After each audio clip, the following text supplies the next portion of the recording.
Όταν ακούτε τον όρο απόλυτη επιτυχία, τι σας έρχεται στο μυαλό? Ένα όνομα. Θα μου το πείτε? Μη φοβάσαι, δεν είμαι τόσο τρελός.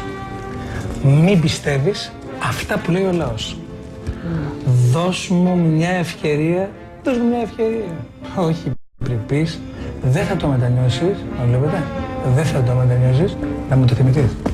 Μη μου πεις ότι θα μου κάνεις και μακαρόνια με κιμά για να φάω και μασάζ τα πόδια μου αν πονάω. Θέλεις ή δεν θέλεις? Πω δικέ μου πακέτο το γύρισμα αυτό. Τι το ήθελα τώρα εγώ το ποδήλατο. Είπα να το παίξω αθληταράς και βρήκα να το παίξω με το σάκι. Ας δείξω λίγο άνετος και ας ελπίσουμε ότι θα τελειώσει γρήγορα αυτή η διαδρομή.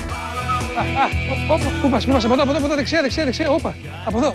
Εγώ έχω πάει από εκεί. Θέλω να πάω από εδώ. Δεν μ' άρεσε από εδώ. Δεν σ' άρεσε. Θα πάω από εδώ. Θα σε συναντήσω. Εντάξει, εγώ επειδή έχω πάει από εδώ, θα πάω από εδώ. Εντάξει, καλή εξαίρεση. Θα σε συναντήσω κι εσύ. Okay. Άντε, να είσαι καλά. Θα τα πούμε παρακάτω.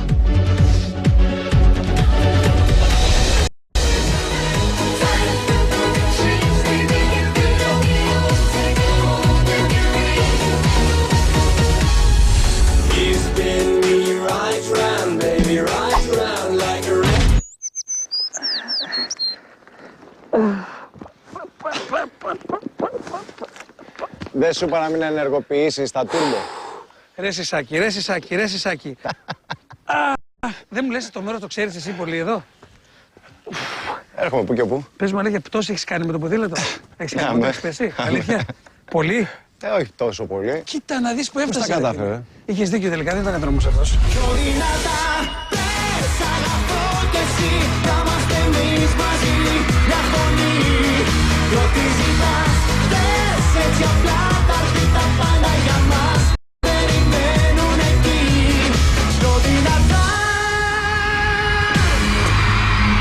Κάτω λίγο σε παρακαλώ αυτό.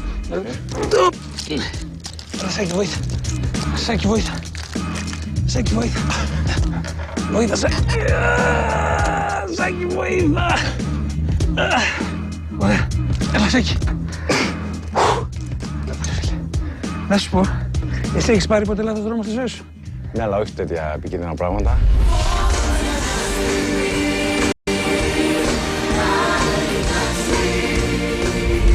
Φοβάμαι στη ζωή όταν έρχεται η ώρα που δεν έρχεται κανένας να σε βοηθήσει να κατεβάσεις το ποδήλατο. Σου έχει συμβεί αυτό? Ναι. Και τι έγινε, πώς κατέβηκε το ποδήλατο? Πέρασα μια περίοδο κατάθλιψης, μελαγχολίας, στεναχώριας. Έγινες πιο δυνατός και ανέβηκες και το κατέβασες μόνος σου. Ναι, αυτό δεν το είχα σκεφτεί. Μια χαρά. Έχεις δίκιο. Καλύτερο που δεν ήρθε κανένας. Πάμε, συνεχίζουμε. Πάμε. Όταν ξεκίνησα, δηλαδή, είχα μέσα μου μια δύναμη και ένα δυνατό θέλω για όλο αυτό, αλλά δεν ήξερα συγκεκριμένα ακριβώς τι θα γίνει. Νομίζω το μυστικό του Σάκη είναι ότι εξελίσσεται.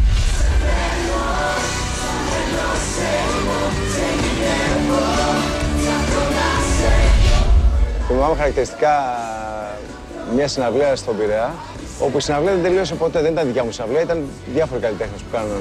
Και γιατί δεν τελείωσε? Μαζί. Γιατί μόλις γύρισε σκηνή, έγινε. Τι αντέδρασα μια καταιγίδα από πέτρες. Γιατί? Τα κορίτσια, ας πούμε, ναι. Υπήρχε ένα είδους λατρεία, έτσι, ένας έκδηλος θαυμασμός.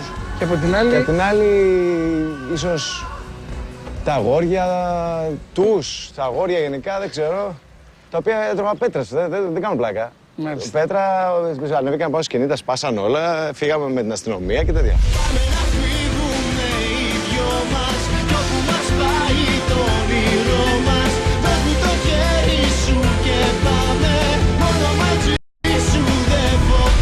Ψυχοθεραπεία έχεις κάνει στη ζωή σου? Πολλά χρόνια. Και σε βοήθησε?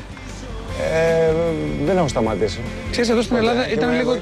Βοηθάει πάρα πολύ. Ήταν λίγο ταμπού. Άμα το έλεγε κάποιος επώνυμος αυτό πριν από χρόνια, τον περνούσαν. Γιατί μπερδεύουν την ψυχοθεραπεία με το ψυχίατρο. Σου λέει τι πας στην ψυχίατρο, κάποια αυτά, τέτοια πράγματα σκέφτονται. Ναι. Ενώ στην πραγματικότητα είναι. Συνομιλείς με τον εαυτό σου. Είναι τόσο μαγικό. Ναι, είναι μαγικό πράγμα. Τόσο μαγικό.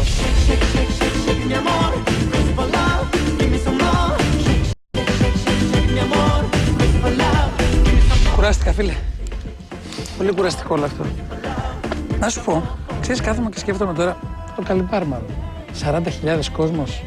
κάθε ηλικία, άντρες, γυναίκες. Είναι συγκλονιστική εμπειρία να μπορείς να αισθάνεσαι την έννοια όλου αυτού του κόσμου σε ένα τόσο ξεχωριστό χώρο κιόλας. Έχεις τραγουδήσει ποτέ σε άδειο μαγαζί, σε άδειο συναυλία στην αρχή? Ναι. Μπορείς εκείνη την ώρα να βάλεις τα δύο πλάνα τραγούδια σε άδειο μαγαζί, Καλιμάρμαρο, τώρα πια με 40.000 κόσμο.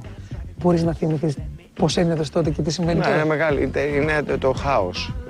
Χωρίζουν αυτά τα δύο πράγματα. Είναι τεράστια διαφορά. Αυτό με έκανε καλύτερο, το ότι με αμφισβητούσαν και πολλοί και ακόμα τώρα με αμφισβητούν. Αμφισβητούν αυτό που κάνω, την ύπαρξή μου, αυτό που είμαι. Κάποια μέρα το ξέρω καλά, θα γυρίσεις ξανά, θα μου πεις πως μετανιώσες γι' αυτό. Το ότι στη δουλειά σου φτάνεις στο απόλυτο δεν είναι επιτυχία. Έχω πετύχει τι?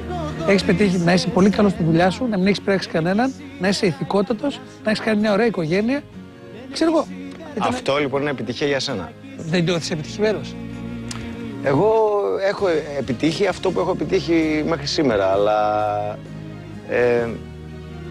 δεν ξέρω τι είναι η απόλυτη επιτυχία. Ξέρεις γιατί γουστάρω τρελά? Γιατί ενώ θα μπορούσες να πεις μια απλή απάντηση, έχω καταλάβει πόσο πολύ την έχεις ψάξει στη ζωή σου για να είσαι και ευτυχισμένος και επιτυχημένος. Είναι απλό. Πρέπει κάθε μέρα που ξυπνάς, αν θέλεις και είναι αυτός ο στόχος σου, να επιδιώκεις να είσαι ευτυχισμένος κάθε μέρα.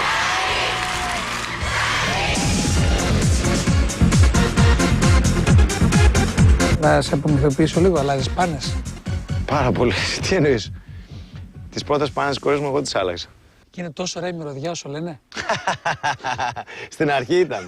Στην αρχή ήταν. Ξέρεις τι, βλέπω κάποια Όταν βίντεο. ξεκίνησε να τρώει στερεά τροφή, άλλαξαν τα πράγματα. Θέλεις ή δεν θέλεις, θα μου πεις απόψε, τα μυστήρια κόψε, τα μειώσαι εδώ. Να φανταστώ μαγειρεύεις, κάνεις κανένα Ναι, βρεμπάο? μαγειρεύω. Τι τρως τέτοιες ώρες? Τι θα φας το μεσημέρι? Δηλαδή το να πάω τώρα να σε κεράσω μια μπριζόλα με τηγανιτές πατάτες και σαλάτα, δεν θα φας τις πατάτες, Θα τις φας? Ναι. Αλήθεια? Εξαρτάται πώς θα μου βάλεις. Πίνεις ρετσίνα, κρασάκι πίνεις? Ναι. Μάλιστα.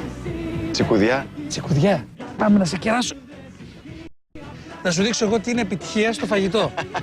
Να σου έρχονται 5.000 πιάτα και να ζητάς κι άλλα 1.000.